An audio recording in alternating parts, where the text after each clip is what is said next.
बच्चों, welcome back to my YouTube channel learning student. आज हम लेके आए हैं आप लोगों के लिए, आप देख सकते हैं क्लास 12th के बच्चों के लिए यूपी बोर्ड जो एग्ज़ाम है उसका 2019 का सामान्य हिंदी का जो है कि क्वेश्चन पेपर है बोर्ड एग्ज़ाम का, संख्या 302 CU। तो आज इस प्रश्न पत्र को देखेंगे किस प्रकार से एग्ज़ाम में क्वेश्चन सॉल्व किए जाते हैं, किस प्रकार से कॉपी पे लिखे जाते हैं, उसे आज हम देखेंगे। तो देखिए खंड क में क्या है, खंड क का पहला है। सबसे पहले हम हेडिंग इस प्रकार से डालेंगे, देखिए खंड क प्रश्नोत्तर संख्या 1। क ऑप्शनली क्वेश्चन है जो कि है डॉक्टर वासुदेव शरण का निबंध संग्रह है। वासुदेव शरण का निबंध संग्रह कौन सा है? मातृभूमि, दूसरा शेष स्मृति, तीसरा विचार प्रवाह, चौथा रश्मि मानसा। तो इनमें से जो है कि कौन सा इनका निबंध है? तो देखिए कौन सा निबंध है इनमें से।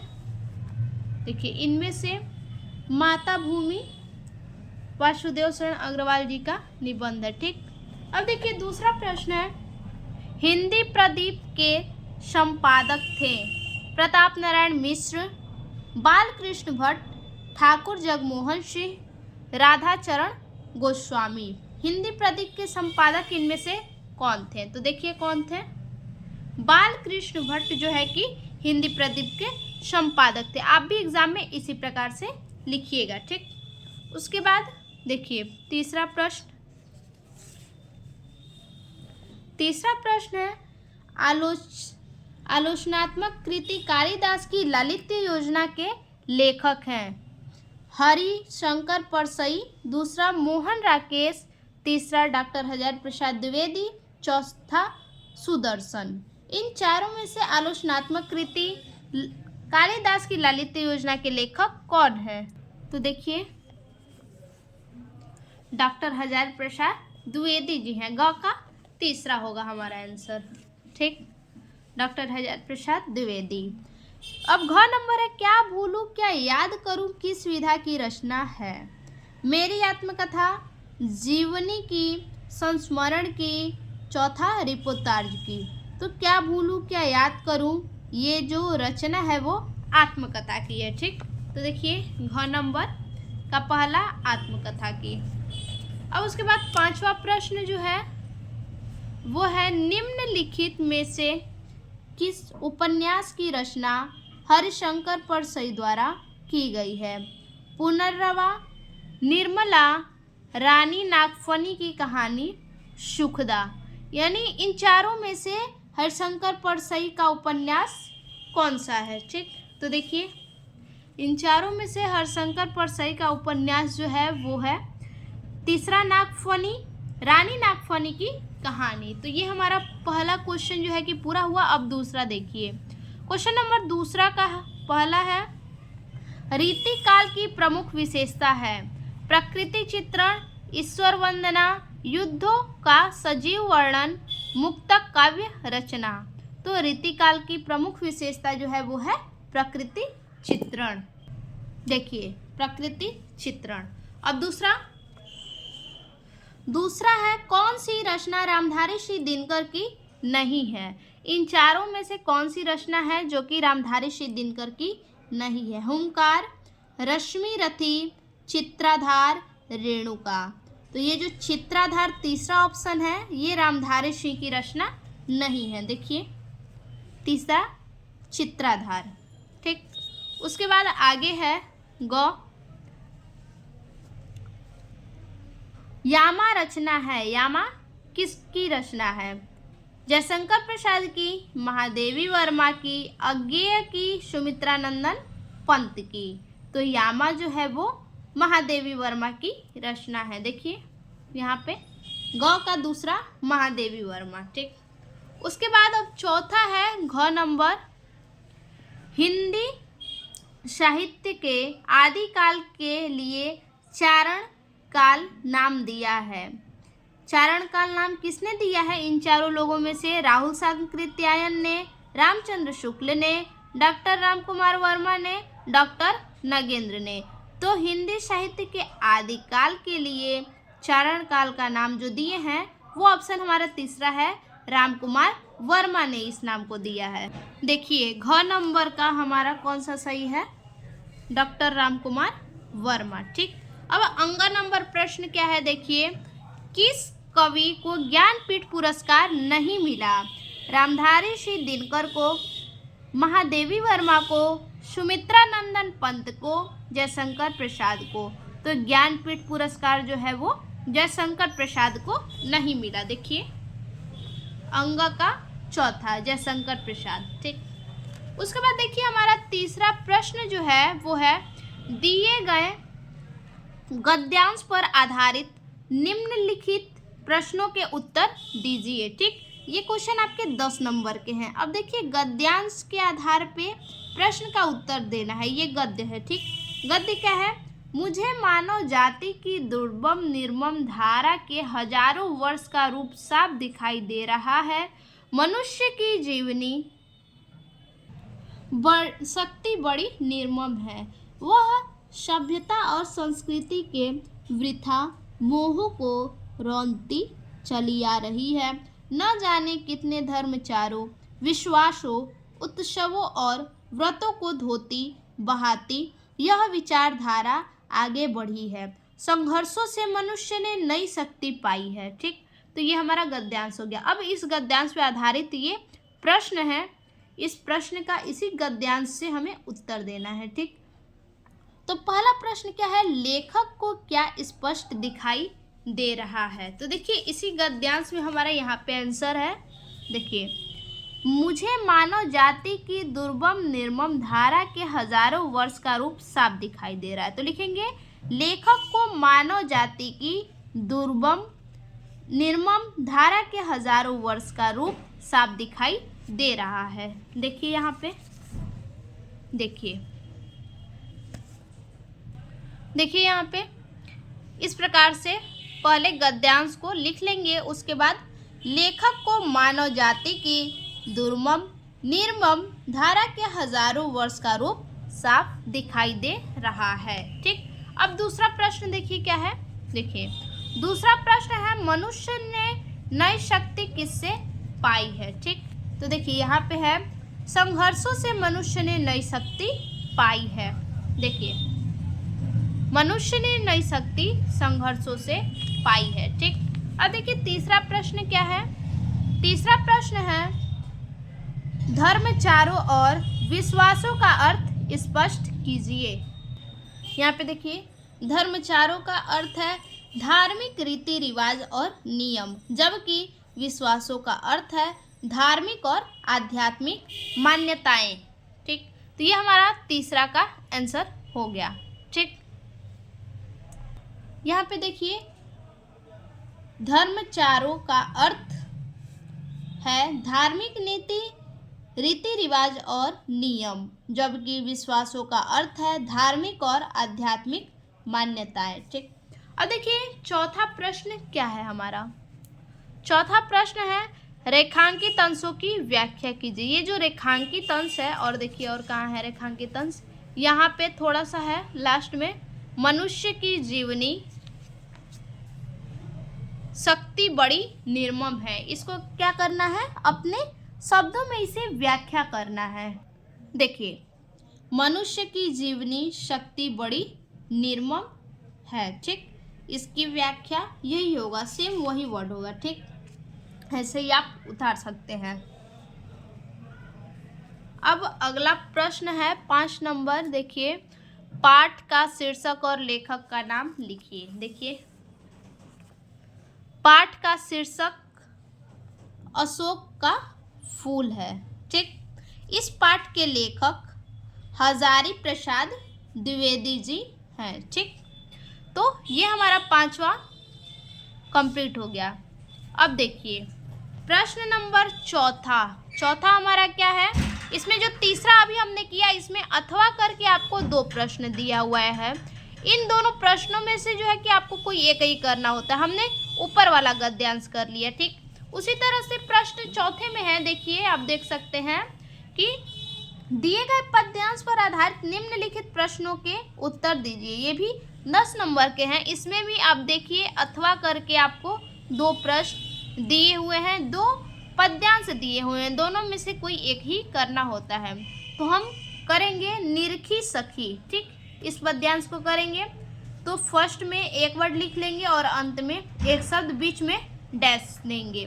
उसके बाद पहला हमारा क्वेश्चन क्या है, प्रस्तुत गीत में कौन किससे कह रहा है, ठीक। तो यहाँ पे देखिए, निरखी सखी ये खंजन आए फेरे उन मेरे रंजन ने, नयन इधर मन भाए, फैला उनके तन का आपत मन से सर सर साए, घूमे वे इस और वहाँ ये हंस यहाँ उड़ छाए, करके ध्यान आज इस जन का निश्चय वे मुस्कुराए, फूल उठे हैं कमल उधर से यह बंदूक सुहाए, स्वागत स्वागत शरद भाग्य से मैंने दर्शन पाए, नभ ने मोती वारे लो ये अश्रु अर्घ भर लाए। यानी इस गीत में कौन किससे कह रहा है, तो इस गीत में जो है कि यहाँ देखिए निरखी सखी, एक सखी क्या कह रही है, दूसरी सखी से कह रही है, ठीक। तो इस गीत में एक सखी दूसरी सखी से कह रही है या फिर सखी सखी से कह रही है। देखिए देखिए प्रस्तुत गीत में सखी अपनी सखी से कह रही है, ठीक। अब दूसरा प्रश्न देखिए, इसमें दूसरा प्रश्न है, गीत में किस ऋतु का वर्णन किया गया है, ठीक। तो इसमें किस ऋतु का वर्णन किया गया है, देखिए गीत में शरद ऋतु का वर्णन किया गया है, ठीक। अब तीसरा प्रश्न है, अधर से में कौन सा अलंकार है, अधर से में जो है कि कौन सा अलंकार है, यहाँ पे अधर से है, इसमें कौन सा अलंकार है, देखिए अधर से में उपमा अलंकार है। अब देखिए चौथा नंबर प्रश्न, रेखांकित अंश का भावार्थ क्या है, नभ ने मोती वारे लो ये अश्रु अर्घ भर लाए। अब इसका क्या करना है, भावार्थ लिखना है। देखिए भावार्थ, कवि शरद ऋतु का स्वागत कर रहा है और कह रहा है कि उसे शरद ऋतु का सौभाग्य प्राप्त हुआ है, ठीक। देखिए यहाँ पे, नभ ने मोती वारे लो ये अश्रु अर्घ भर लाए, ठीक। अब पांचवा क्वेश्चन इसका है, कविता का शीर्षक और कवि का नाम लिखिए, ठीक। कविता का शीर्षक गीत और कवि का नाम मैथिली शरण गुप्त है। तो ये हमारा 4 नंबर प्रश्न भी पूरा हुआ। अब हम देखेंगे प्रश्न संख्या 5, निम्नलिखित में से किसी एक लेखक का साहित्यिक परिचय देते हुए उनकी प्रमुख रचनाओं का उल्लेख कीजिए। तो हम देखेंगे आचार्य हजारी प्रसाद द्विवेदी का जीवन परिचय किस प्रकार से एग्जाम में लिखेंगे। देखिए सबसे पहले प्रश्नोत्तर संख्या 5 क, डॉक्टर हजारी प्रसाद द्विवेदी। देखिए जन्म 19 अगस्त 1907 ईस्वी में हुआ था। जन्म स्थान दुबे का छपरा बलिया में हुआ था। माता ज्योतिषमती थी, पिता अनमेल द्विवेदी थे। कर्मभूमि इनका वाराणसी में है और पुरस्कार जो है कि पद्म भूषण पुरस्कार से इन्हें पुरस्कारित किया गया, सम्मानित किया गया और इनकी मृत्यु 19 मई 1979 ईस्वी में हुआ था। देखिए डॉक्टर हजारी प्रसाद द्विवेदी का जीवन परिचय। आचार्य हजारी प्रसाद द्विवेदी का जन्म सन 1907 ईस्वी में बलिया जिले के दुबे का छपरा नामक ग्राम में हुआ था। इनके पिता का नाम श्री अनमोल द्विवेदी तथा माता का नाम ज्योतिषमती था। इनकी शिक्षा का प्रारंभ संस्कृत में हुआ। इंटर की परीक्षा उत्तीर्ण करने के बाद सन 1930 में इन्होंने काशी हिंदू विश्वविद्यालय से ज्योतिषाचार्य की उपाधि प्राप्त की। इनकी प्रतिभा का विशेष स्फुटन कवि गुरु रविंद्रनाथ की विश्वविख्यात संस्था शांति निकेतन में हुआ। 19 मई सन 1979 को ये स्वर्ग सिधारे। जीवन परिचय में क्या लिखना है, इनका जन्म कब हुआ, कहाँ हुआ, माता पिता का नाम, इनकी शिक्षा दीक्षा कहाँ से पूरी हुई, इन्होंने क्या क्या पढ़ाई की है, और ये निवासी कहाँ के थे, और इनकी मृत्यु कब हुई। बस इतना ही आपको जीवन परिचय में लिखना है। उसके बाद देखिए साहित्यिक परिचय। ठीक, देखिए साहित्यिक परिचय। साहित्यिक परिचय, डॉक्टर हजारी प्रसाद द्विवेदी आधुनिक हिंदी साहित्य के निबंधकार, उपन्यासकार, आलोचक एवं संपादक थे। द्विवेदी जी उत्तर प्रदेश ग्रंथ अकादमी के अध्यक्ष और हिंदी संस्थान के उपाध्यक्ष भी रहे। इन्हें मंगला प्रसाद पारितोषिका भी प्राप्त हुआ। हजारी प्रसाद द्विवेदी को देखिए क्या है कि ये जो है आधुनिक हिंदी साहित्य के निबंधकार हैं, उपन्यासकार भी हैं, आलोचक भी हैं, संपादक भी हैं। ठीक, और ये द्विवेदी जी जो है कि उत्तर प्रदेश में अकादमी के अध्यक्ष और हिंदी संस्थान के उपाध्यक्ष भी रहे हैं। इन्हें मंगला प्रसाद पारितोषिका भी प्राप्त हुआ है। द्विवेदी जी को मंगला प्रसाद पारितोषिका भी प्राप्त हुआ है। इनके साथ ही सूर साहित्य पर इंदौर साहित्य समिति ने स्वर्ण पदक प्रदान किया है। ये हमारा साहित्यिक परिचय हो गया। अब इनकी रचनाएं, अब देखिए इनकी कृतियाँ। कृतियाँ में आलोचनात्मक कृतियाँ, पहला है सूर साहित्य, दूसरा हिंदी साहित्य की भूमिका, तीसरा कबीर, चौथा नाथ संप्रदाय, पांचवा कालिदास की लालित्य योजना, छठवां जो है वो हिंदी साहित्य का उद्भव एवं विकास। उसके बाद है निबंध संग्रह। निबंध संग्रह में क्या है, कल्पलता, अशोक के फूल, कुटज, विचार प्रवाह, ये चारों हमारा निबंध है। उसके बाद देखिए उपन्यास है। ठीक, उपन्यास में बाणभट्ट की आत्मकथा, अनामदास का पोथा, पूर्णवा और चौथा जो है चारूचंद लेख, ये चारों उपन्यास है। तो ये हमारा हजारी प्रसाद द्विवेदी का जीवन परिचय पूरा हुआ। अब आगे पांचवा का ख, निम्नलिखित में से किसी एक कवि का साहित्यिक परिचय देते हुए उनकी प्रमुख कृतियों पर प्रकाश डालिए।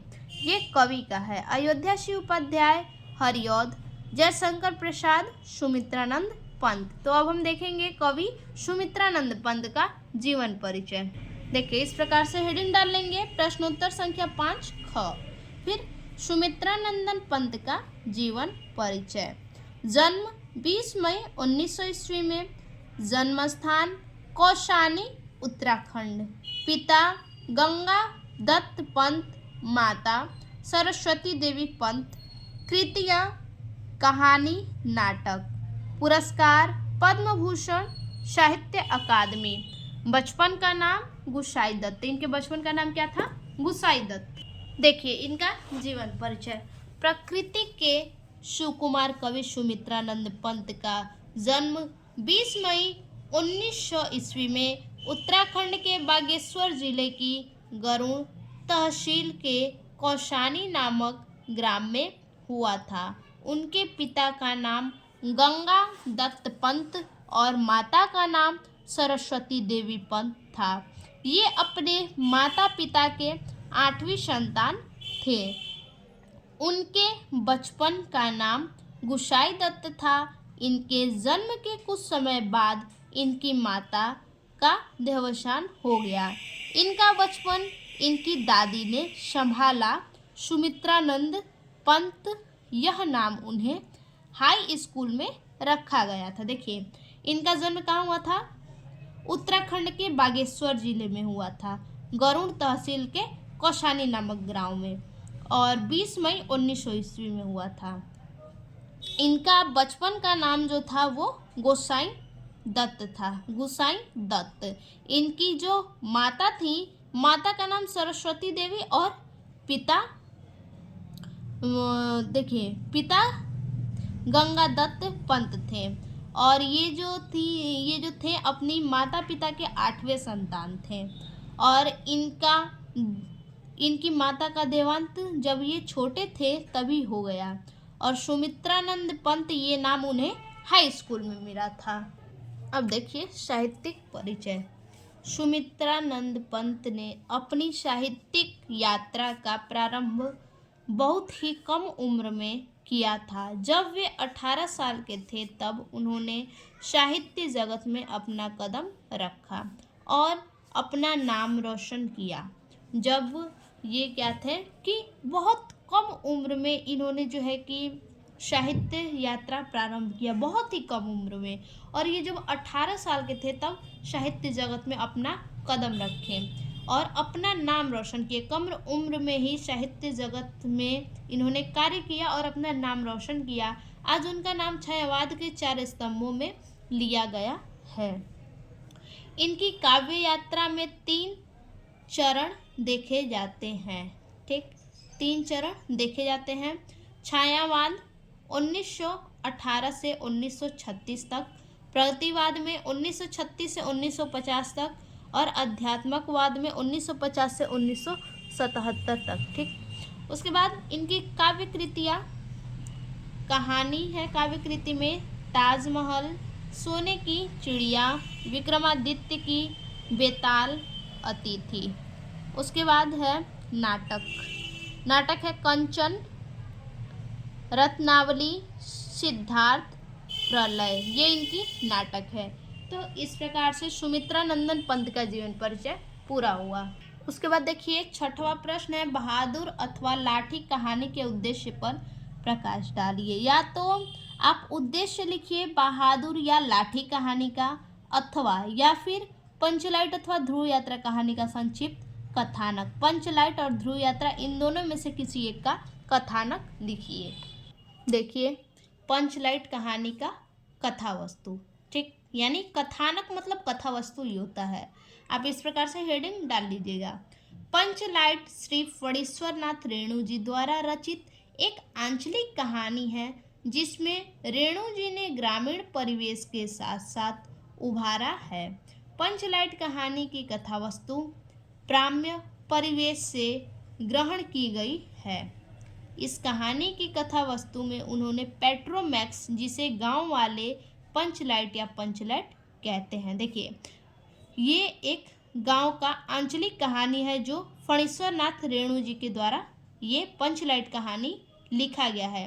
ये ग्रामीण परिवेश के बारे में बताया गया है और इस कहानी का कथा वस्तु जो है ये ग्राम्य परिवेश यानी गांव से, ग्रामीण क्षेत्र से ग्रहण किया गया है। इस कहानी में जो कथा वस्तु है उन्होंने पेट्रोमैक्स, जिसे गांव वाले पंचलाइट या पंचलाइट कहते हैं, ये कहानी जो है पंचलाइट के माध्यम से है, जिसके माध्यम से ग्रामीण वातावरण का चित्रण करते हुए ग्रामवासियों ने मनोवैज्ञानिक की वास्तविकता का चित्रण करते हुए ग्रामवासियों के मनोवैज्ञानिक की वास्तविकता झलक प्रस्तुत की है। ग्रामीण जनजाति के आधार पर किस प्रकार टोलियों में विभक्त हो जाता है। जनजाति यानी जातियों के आधार पर किस प्रकार से जो है कि टोलियों में लोग विभक्त हो जाते हैं और परस्पर ईर्ष्या और देश के भाव से भरे रहते हैं। ईर्ष्या और द्वेष इनके मन में भरे होते हैं। इनका बड़ा ही जीवंत यथार्थ रूप इस कहानी में उभारा गया है। ग्रामांचल वास्तविक चित्रण की इसकी कथा वस्तु है। ठीक, इस कहानी का कथा वस्तु है। तो ये हमारा प्रश्न नंबर 6 हो गया। अब देखेंगे प्रश्न नंबर 7 क्या है। देखिए 7 है, स्वपठित नाटक के आधार पर निम्नलिखित प्रश्नों में से किसी एक का उत्तर दीजिए। यानी ये आपके जिला वाइज करके आता है, आपके ज़िले में जो होगा वही आपको लिखना होगा। तो हमारे गाजीपुर ज़िले में जो है वो सूतपुत्र नाटक है। तो या तो लिखेंगे सूतपुत्र नाटक के आधार पर कर्ण का चरित्र चित्रांकन, या तो लिखेंगे सूतपुत्र नाटक के 4th अंक का सारांश। देखिए इस प्रकार से हेडिंग डालेंगे प्रश्नोत्तर संख्या 7, सूतपुत्र कर्ण का चरित्र चित्रण। देखिए तेजस्वी तथा प्रभावशाली, किस प्रकार सूतपुत्र तेजस्वी और प्रभावशाली था। कर्ण का व्यक्तित्व प्रभावशाली है, वह अपने पिता सूर्य के समान तेजस्वी है। कर्ण जो है सूर्य के ही समान तेजस्वी है और कर्ण ऐसा पहला व्यक्ति है जिसके तेजस्वी रूप से दुर्योधन प्रभावित हुआ। कर्ण के तेजस्वी रूप को देखकर दुर्योधन अत्यंत प्रभावित हो गया और द्रौपदी स्वयंवर में कर्ण को पहली बार देखकर दुर्योधन कर्ण को अपना मित्र बनाने के लिए अंग देश का कर्ण को अधिपति बना दिया। दुर्योधन जो है कि कर्ण को अपना मित्र बनाने के लिए अंग देश का कर्ण को अधिपति बना दिया उसके तेजस्वी को देखते हुए। इस प्रकार से कर्ण तेजस्वी और प्रभावशाली था। दूसरा है धनुर्विद्या में प्रवीण। किस प्रकार से कर्ण धनुर्विद्या में प्रवीण था, देखिए। कर्ण ने धनुष चलाने की शिक्षा परशुराम जी से प्राप्त की। कर्ण के गुरु जो परशुराम जी थे। कर्ण अपने समय का सर्वश्रेष्ठ बाण चलाने वाला था। कर्ण जो है अपने समय में सबसे सर्वश्रेष्ठ कर्ण थे जो बाण चलाने में माहिर थे। अनुपम धनुर्धारी अर्जुन भी उसे पराजित करने में असमर्थ था। कोई भी उसे पराजित न कर सका। इस प्रकार से कर्ण जो है धनुर्विद्या में प्रवीण थे। उसके बाद है नारी के प्रति श्रद्धा भाव। कर्ण के प्रति सबसे बड़ा अन्याय स्वयं नारी स्वरूपा उसकी मां ने किया, परंतु वह फिर भी नारी के प्रति श्रद्धा भाव रखता है। नारी विधाता का वरदान है। आगे देखिए, दानवीर। कर्ण किस प्रकार से दानवीर थे। कर्ण ने चरित्र की सबसे बड़ी विशेषता उसकी दानवीरता है। कर्ण के चरित्र की सबसे बड़ी अगर विशेषता है तो वो दानवीरता है। उसके सामने से कोई भी याचक खाली नहीं लौटता। उसके सामने से कोई भी व्यक्ति खाली नहीं लौटता था। अपनी रक्षा के अमोघ साधन कवच और कुंडल भी वह इंद्र के मांगने पर दान में दे देता है। जो सूर्य इनके पिता के द्वारा अमोघ साधन कवच कुंडल इन्हें दिया जाता है, वो इंद्र के मांगने पे ये इंद्र को दान दे देते हैं। उसके बाद है विश्वास पात्र मित्र। वह एक सच्चा मित्र है। कर्ण जो है कि सच्चा मित्र है। दुर्योधन कर्ण को अपना मित्र बनाता है। दुर्योधन जो है कि कर्ण को अपना मित्र बनाता है और कर्ण जीवन भर उसकी मित्रता का निर्वाह करता है। कर्ण जो है कि जीवन भर मित्रता को निभाता रहता है। कुंती के कहने पर भी वह दुर्योधन से मित्रता के बंधनों को तोड़कर विश्वासघाती नहीं बनना चाहता। इस प्रकार से कर्ण का जो है कि चरित्र चित्रांकन हो गया। देखिए, ये हमारा चरित्र चित्रांकन पूरा हुआ। उसके बाद है 8वां, स्वपठित खंड काव्य के आधार पर किसी एक खंड के एक प्रश्न का उत्तर दीजिए। ठीक, तो ये भी जिला वाइज करके आता है। तो हमारे गाजीपुर जिले में जो है कि वो त्यागपति खंड काव्य आता है। त्यागपति खंड काव्य के आधार पर हर्षवर्धन का चरित्र चित्रण कीजिए अथवा त्यागपति खंड काव्य के पंचम सर्ग की कथा अपने शब्दों में लिखिए। तो अब हम देखेंगे हर्षवर्धन का चरित्र चित्रांकन। देखिए, प्रश्नोत्तर संख्या 8, हर्षवर्धन का चरित्र चित्रण। देखिए, श्रेष्ठ शासक। किस प्रकार से हर्षवर्धन श्रेष्ठ शासक थे। महाराज हर्षवर्धन एक श्रेष्ठ शासक हैं। उनके राज्य में प्रजा को किसी भी प्रकार की कोई समस्या का सामना नहीं करना पड़ता था। उनके राज्य में जो है कि समस्या को, कोई भी समस्या हो, उनकी प्रजा को सामना नहीं करना पड़ता था। उस समस्या का तुरंत हर्षवर्धन हल करते थे। महाराज हर्षवर्धन ने अपना संपूर्ण जीवन प्रजा के हितार्थ समर्पित कर दिया। अब देखिए, आगे है पराक्रमी योद्धा।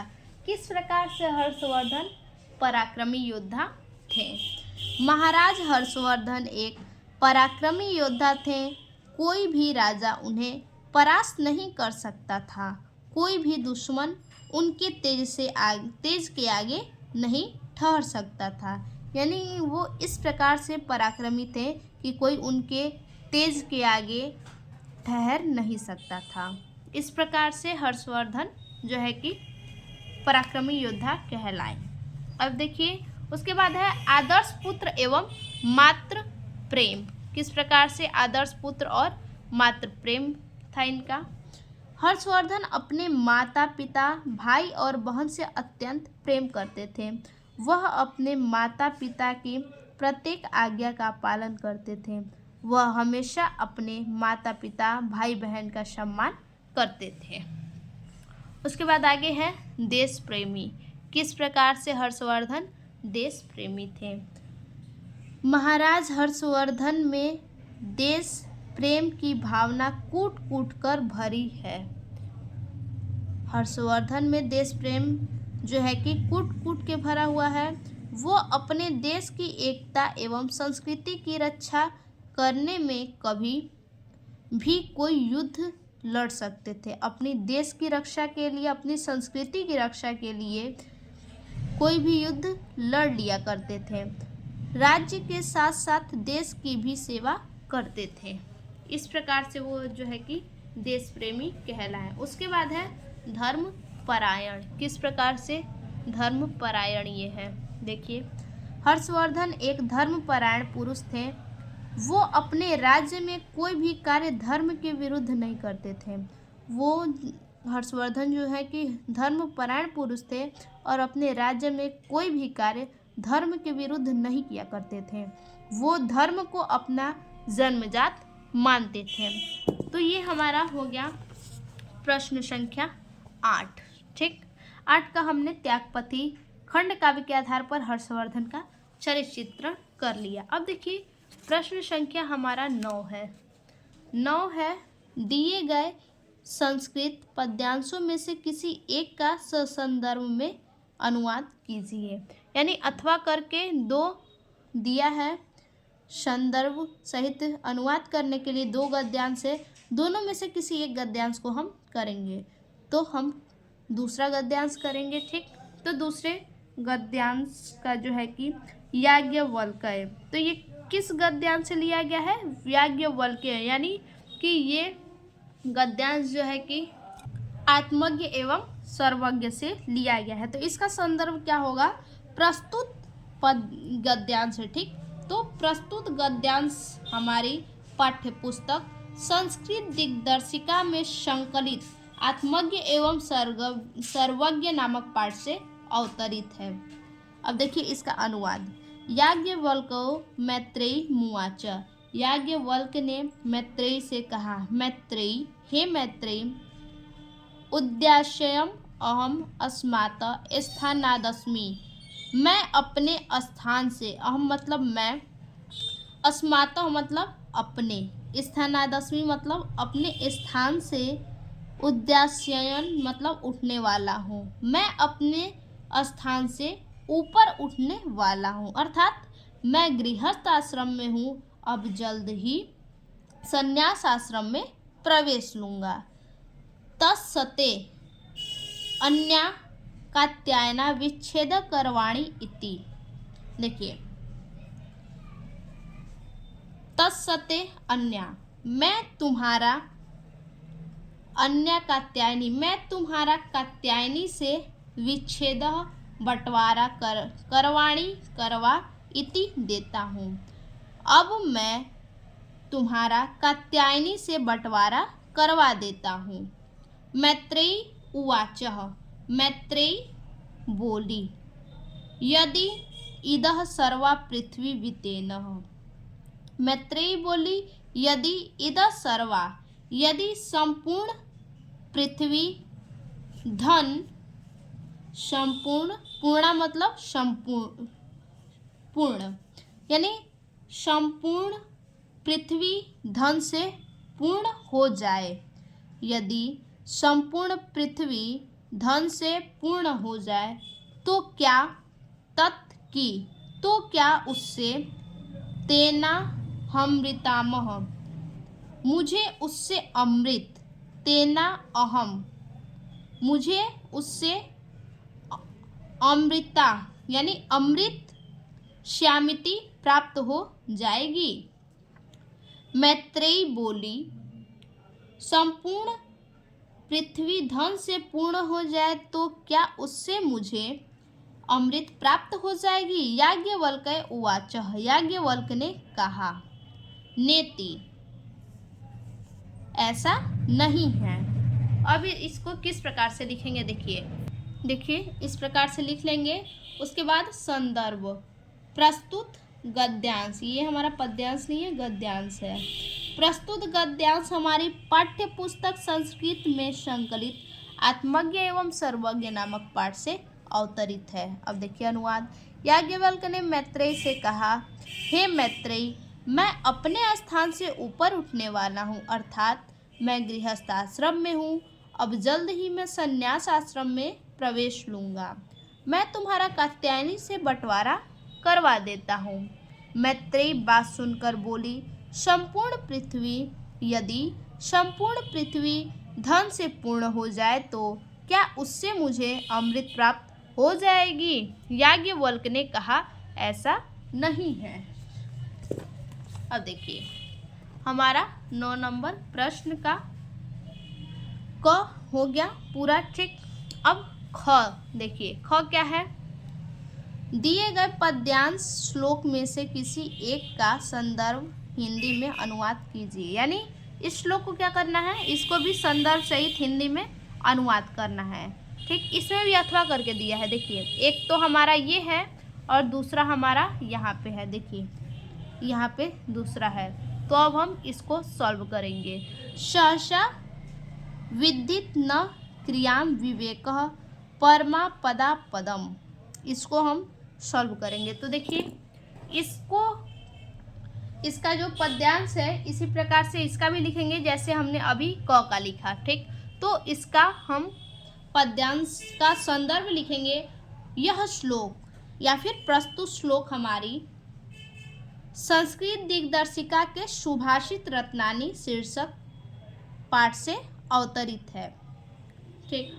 अब देखिए, सहसा विदित न क्रियाम विवेकः परमा पदा पदम, अचानक से कोई कार्य नहीं करना चाहिए। सहसा विदित न, नहीं, अचानक से नहीं, क्रियाम विवेकः करना चाहिए, परमा पदा पदम, अचानक से कोई कार्य नहीं करना चाहिए। अविवेक परम, अविवेकः परमा पद पदम, अविवेक परम आपत्तियों का स्थान है। वृणुते ही विमृश यकारिणी गुणलुब्धा स्वमेव संपदः, क्योंकि विचारवान पुरुषों को गुणों की लोभी स्व ही संपत्ति का विसरण करती है, स्व ही संपत्ति का विसरण करती है। अब देखिए, वज्रदपि कठोराणी मृदुनी कुसुमादपि, कुसुम मतलब फूल होता है, कुसुमादपि पुष्पों से भी अधिक कोमल वज्र है, पुष्पों से अधिक कोमल व्रज से अधिक कठोर, देखिए फिर से, पुष्पों से अधिक कोमल और व्रज से भी कठोर, पुष्पों से अधिक कोमल और व्रज से भी कठोर, लोकोत्तराणा चेतासी कोनु विज्ञातुमहर्ति, असाधारण व्यक्ति को कौन समझ सकता है। पुष्पों से भी अधिक कोमल, वज्र से भी कठोर, असाधारण व्यक्ति को कौन समझ सकता है, ठीक। अब देखिए इस प्रकार से हेडिंग डाल लेंगे। संदर्भ, यह श्लोक संस्कृत दिग्दर्शिका के सुभाषित रत्नानी शीर्षक पाठ से अवतरित है। अनुवाद, अचानक से कोई कार्य नहीं करना चाहिए। अविवेक परम आपत्तियों का स्थान है, क्योंकि विचारवान पुरुषों को गुणों की लोभी स्व ही संपत्ति का विसरण करती है। पुष्पों से भी अधिक कोमल, वज्र से भी कठोर, असाधारण व्यक्ति को कौन समझ सकता है, ठीक। तो ये हमारा जो है कि 9 नंबर प्रश्न पूरा हुआ। अब देखिए 10 नंबर प्रश्न क्या कह रहा है। निम्नलिखित मुहावरों और लोकोक्तियों में से किसी एक का अर्थ लिखकर वाक्य में प्रयोग कीजिए। ये हमारा 2 नंबर का है। पहला है, मुहावरा मुख में राम बगल में छुरी। दूसरा होनहार वीरवान के होत चिकने पात। तीसरा अपने पैरों पर खड़े होना। चौथा दाल में काला होना। तो हम बनाएंगे मुख में राम बगल में छुरी। अब देखिए प्रश्नोत्तर संख्या 10 मुहावरा मुख में राम बगल में छुरी। अर्थ होगा ऊपर से मित्रता अंदर से शत्रुता। वाक्य प्रयोग आजकल हमारे आसपास ऐसे मित्र रहने लगे हैं जो मुंह में राम बगल में छुरी वाला सिद्धांत पर चलते हैं। अब हमारा 11 नंबर प्रश्न है निम्नलिखित शब्दों के संधि विच्छेद के सही विकल्प का चयन कीजिए। पहला है स्वागतम का संधि विच्छेद। स्व प्लस आगतम, सु प्लस आगतम, स्व प्लस आगतम, सवा प्लस गतम। यानी इन चारों में से कौन सा होगा? तो इन चारों में से होगा सु प्लस आगतम, स्वागतम। हमारा पहला का बी ऑप्शन सही होगा। ठीक, उसके बाद देखिए दूसरा हमारा है नायक का संधि विच्छेद। नायक का संधि विच्छेद देखिए नय प्लस अकह, नाय प्लस कह, न प्लस अयक, ने प्लस अकह। तो नायक का होगा नय प्लस अकह, नायक। उसके बाद तीसरा हमारा जो है संधि विच्छेद उसको देखिए तीसरा हमारा संधि विच्छेद है सज्जन का संधि विच्छेद है। शत प्लस जनः, सतः प्लस जनः, श प्लस जन्नः, सदः प्लस जनः। तो इसका सज्जन का संधि विच्छेद होगा सत प्लस जनः, सज्जन। अब देखिए इसको किस प्रकार लिखेंगे। देखिए इस प्रकार से इसको लिखेंगे। पहला का जो है कि बी है सु प्लस आगतम, स्वागतम। दूसरे का ए है न प्लस अकह, नायक। तीसरे का ए नंबर है सत प्लस जनः, सज्जन। उसके बाद हमारा प्रश्न संख्या 11 का ख है दिए गए निम्नलिखित शब्दों की विभक्ति और वचन के अनुसार चयन कीजिए। पहला है नामने में विभक्ति और वचन है। चतुर्थी विभक्ति एक वचन, पंचमी विभक्ति बहुवचन, द्वितीय विभक्ति द्विवचन, सप्तमी विभक्ति एक वचन। तो नामने जो है वो है चतुर्थी विभक्ति एक वचन। उसके बाद राजानः शब्द में विभक्ति और वचन है। द्वितीय विभक्ति एक वचन, चतुर्थ विभक्ति एक वचन, षष्ठी विभक्ति एक वचन, प्रथमा विभक्ति बहुवचन। तो इसमें हमारा डी नंबर होगा प्रथम विभक्ति बहुवचन। चलिए देख लेते हैं। देखिए प्रश्नोत्तर संख्या 11 का ख पहला है ए चतुर्थी विभक्ति एक वचन और दूसरा हमारा है दूसरा का डी होगा प्रथम विभक्ति बहुवचन। ठीक, उसके बाद देखिए प्रश्न संख्या 12 में है निम्नलिखित शब्द युग्मों का सही अर्थ चयन करके लिखिए। पहला है भवन भुवन, सृष्टि और घर, मकान और संसार, अपना और पराया, जीव और ईश्वर। तो इसमें से होगा भवन का मतलब क्या होता है? घर होता है, गृह होता है। तो भवन का मतलब घर, आगे हमारा घर है और किसी में नहीं है। तो जाहिर सी बात है अगर आपको किसी एक का पता है तो सीधा निकाल लेंगे मकान और संसार। भुवन मतलब संसार, मकान और संसार, ऑप्शन बी हमारा सही होगा। ठीक, देखिए पहला का बी हमारा मकान और संसार। उसके बाद है सूत सूत, सोना और जागना, विद्या और अविद्या, पुत्र और धागा, खाना और पीना। तो सूत का मतलब क्या होता है? पुत्र होता है और दूसरे सूत का मतलब धागा। तो ऑप्शन सी हमारा सही होगा, पुत्र और धागा। देखिए दूसरे का ऑप्शन सी हमारा सही है, पुत्र और धागा। अब देखिए इसका ख नंबर निम्नलिखित शब्दों में से किसी एक शब्द के दो अर्थ लिखिए। जनक, कनक, स्नेह। ठीक, तो अब जनक का बताइए। जनक का मतलब एक पिता होता है जो जन्म देने वाला है, यानी जनक का मतलब पिता होता है। तो पिता लिख देंगे। और दूसरा देखिए यहाँ पे किस प्रकार से लिखेंगे, देखिए जनक का मतलब पिता और दूसरा मिथिलेश। उसके बाद है ग नंबर, निम्नलिखित वाक्यांशों के किसी एक शब्द का चयन करके लिखिए। जैसे पहला है जिसका कोई उपमा न हो, उसे क्या कहेंगे एक शब्द में? अपरिमेय, अद्वितीय, अनुपम, विरूपम। तो जिसका कोई उपमा न हो तो उसे कहेंगे अनुपम। ऑप्शन सी हमारा सही होगा। देखिए पहला का हमारा ऑप्शन सी अनुपम।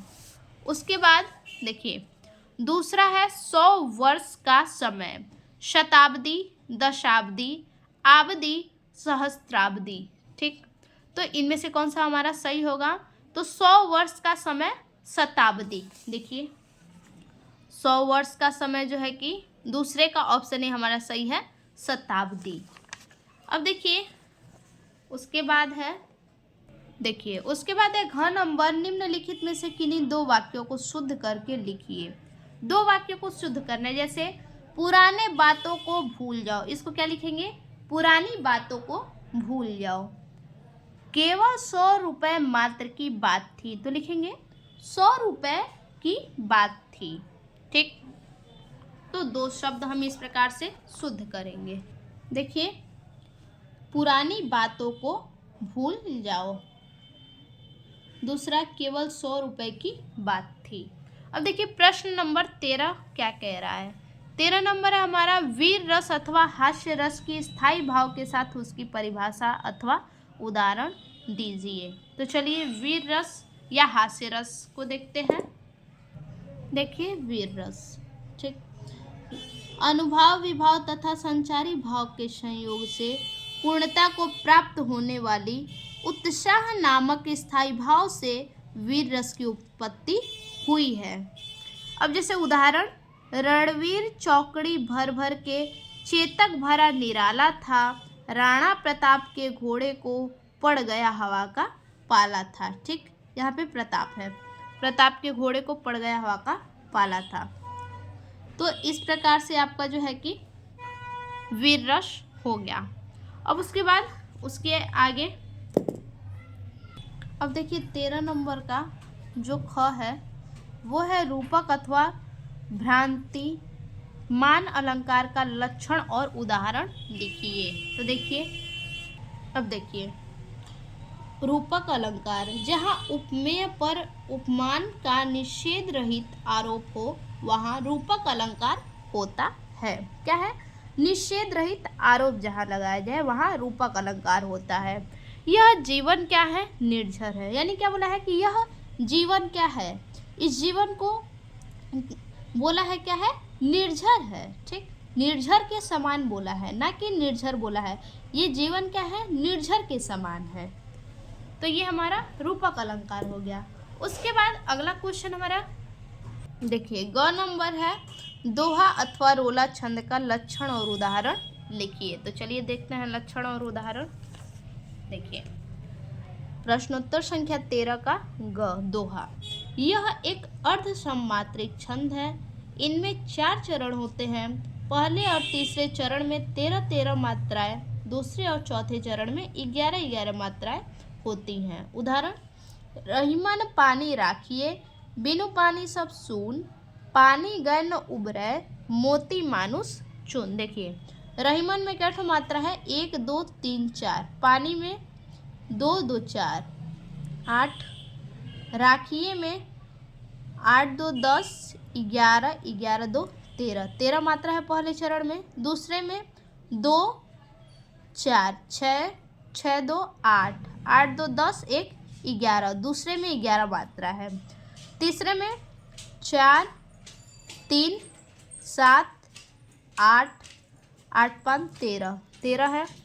और चौथे में 4 4 8 2 10 1 11, 11 मात्रा है। यानी पहले और तीसरे में 13-13 मात्रा, दूसरे और चौथे में 11-11 मात्रा है। तो ये हमारा दोहा हो गया। अब है प्रश्न संख्या 14।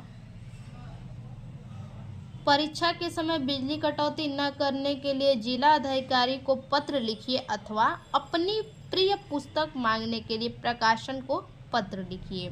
ठीक, तो पुस्तक मांगने के लिए प्रकाशन को हम पत्र लिखेंगे। चलिए देखते हैं। देखिए, सबसे पहले लिखेंगे, प्रश्न संख्या डाल लेंगे, उसके बाद सेवा में व्यवस्थापक जी अमन बुक स्टोर चंडीगढ़ महोदय, कृपया मेरे इस पत्र को प्राप्त करते ही वीपीपी द्वारा निम्नलिखित पुस्तकें उपयुक्त पते पर शीघ्र भेज दें। पुस्तकें बांधने समय इस बात का अवश्य ध्यान रखिए कि पुस्तकें फटी न हो। आशा है पुस्तकें जल्द ही भेज सकें। विद्यार्थी के लिए आप जो कमीशन देते हैं उसे काटकर वीपीपी भेजने की कृपा करें। मेरे निबंध 5 प्रतियां हिंदी गाइड कक्षा 9, 2 प्रतियां लोको पोको हिंदी गाइड, 5 प्रतियां कहानियों का भंडार, 2 प्रतियां। ठीक, यानी ये चारों बुक चाहिए। उसके बाद यहाँ लिखेंगे धन्यवाद भवदीय मोहन कुमार, अपना नाम लिखेंगे। उसके बाद यहाँ प्रकाशन अमन बुक स्टोर, यहाँ प्रकाशन का नाम लिख देंगे। ठीक, तो ये हमारा इस प्रकार से 14 नंबर क्वेश्चन पूरा हुआ। देखिए, आखिरी और 15 नंबर क्वेश्चन, निम्नलिखित विषयों में से किसी एक पर अपनी भाषा शैली में निबंध लिखिए। पहला जनसंख्या नियंत्रण, दूसरा नैतिक शिक्षा का महत्व, तीसरा खेल कूद का महत्व, चौथा सोशल मीडिया अभिशाप या वरदान। तो चलिए देखते हैं। हम देखेंगे किस पे, जनसंख्या नियंत्रण। ठीक, देखिए, सबसे पहले प्रस्तावना। जनसंख्या का मतलब एक विशेष स्थान पर रहने वाले कुल जीवों की संख्या है। जनसंख्या का मतलब क्या है कि एक स्थान पर रहने वाले कुल जीवों की संख्या है। दुनिया के कई हिस्सों में, मुख्य रूप से गरीब देशों में, दुनिया के कई हिस्सों में और ये खास करके गरीब देशों में मानव आबादी का विकास चिंता का विषय बन गया है। दूसरी ओर ऐसे भी स्थान हैं जहां जनसंख्या की दर बहुत ही कम है। ये हमारा प्रस्तावना हो गया। उसके बाद बढ़ती जनसंख्या भारत में एक बड़ी समस्या है। किस प्रकार से, देखिए, भारत में बढ़ती आबादी की समस्या का सामना करना पड़ रहा है। जो बढ़ती हुई जनसंख्या उसका सामना करना पड़ रहा है। दुनिया की करीब 17% आबादी भारत में रहती है। दुनिया की लगभग 17% आबादी जो है कि भारत में रहती है, जिससे यह दुनिया के सबसे अधिक आबादी वाले देशों में से एक है।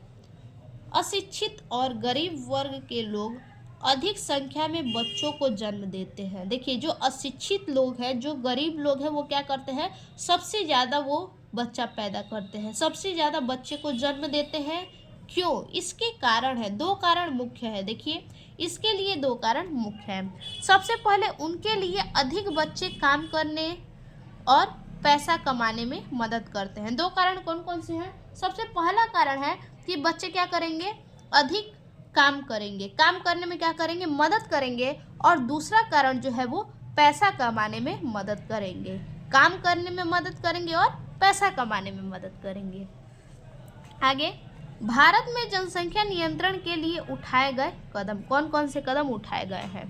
पहला कदम है न्यूनतम विवाह योग्य आयु। इनकी आयु क्या हो, विवाह योग्य न्यूनतम। देखिए, सरकार ने पुरुषों के लिए न्यूनतम विवाह योग्य आयु 21 वर्ष, विवाह योग्य आयु 21 वर्ष और महिलाओं के लिए 18 वर्ष। पुरुष के लिए 21 वर्ष है और महिलाओं के लिए 18 तय की है। सरकार को शादी की न्यूनतम उम्र में वृद्धि करना चाहिए।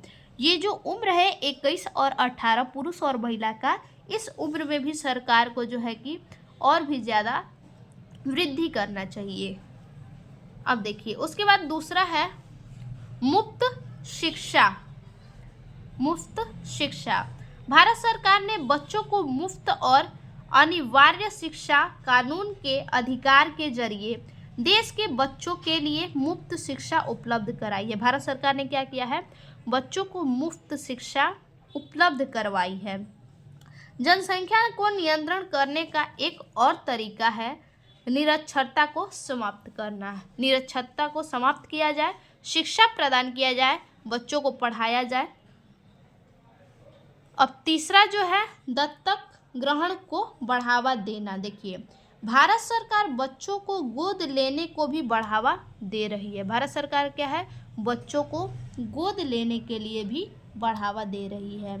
ऐसे कई लोग हैं जो विभिन्न कारणों की वजह से अपने बच्चों को जन्म देते हैं। देखिए भारत सरकार ने क्या किया है, बच्चों को गोद लेने के लिए भी बढ़ावा दिया है, और जो जिनमें विभिन्न कारणों की वजह से अपने बच्चे को क्या करते हैं, लोग जन्म देते हैं। ऐसे कई लोग हैं जो बच्चों को जन्म देते हैं अपने स्वयं के बच्चे करने के बजाय। कुछ लोग क्या होते हैं, अपने स्वयं के बच्चे न करते हैं, खुद बच्चा पैदा नहीं करते हैं, बच्चों को अपनाना, यानी जो बच्चे अनाथ हैं उन्हें अपनाना जनसंख्या को नियंत्रण करने का अच्छा तरीका है। जो अनाथ है उन्हें अपना लिया जाए, बच्चा न पैदा किया जाए, उन्हीं अनाथ बच्चों को अपना समझा जाए।